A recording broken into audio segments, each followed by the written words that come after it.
Cake হাতে councillor. মানুষকে সাহায্য করা এবং ছোট ছোট ছেলে মেয়েদের ভালোবাসাই তার নৈতিক কর্তব্য।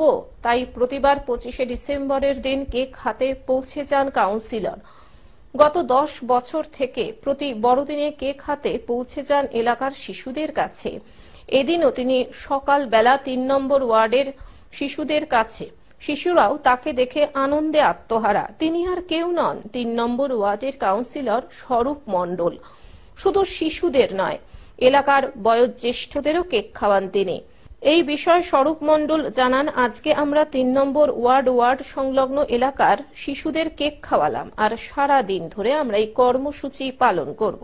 আমরা আমাদের 3 নম্বর ওয়ার্ড এবং কুষ্ঠ আশ্রম সংলগ্ন এলাকা বা 3 নম্বর ওয়ার্ডের বিভিন্ন এলাকা সংশ্লিষ্ট যে আপনার সংলগ্ন এলাকাগুলি রয়েছে, সেই এলাকাগুলির যারা ছোট ছোট বাচ্চা, সেই সব ছোট ছোট শিশুদের মধ্যে আমরা প্রতি বছরের মতো এবছরও কেক বিতরণ করছি, প্যাস্ট্রি বিতরণ করছি এবং তাদের হাসিটাই আমাদের প্রতি বছর এই কাজে উদ্বুদ্ধ করে।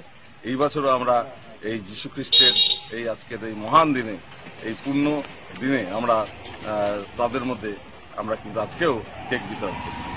জলপাইগুড়ি থেকে সায়ন সেনের রিপোর্ট, গ্লোব নিউজ। এখন থেকে গ্লোব টিভি দেখুন আপনার স্মার্টফোনেও। গুগল প্লে স্টোর অথবা অ্যাপল স্টোর থেকে ডাউনলোড করুন গ্লোব টিভি লাইভ অ্যাপ। এছাড়াও জিও টিভি অ্যাপ থেকেও দেখুন গ্লোব টিভি লাইভ।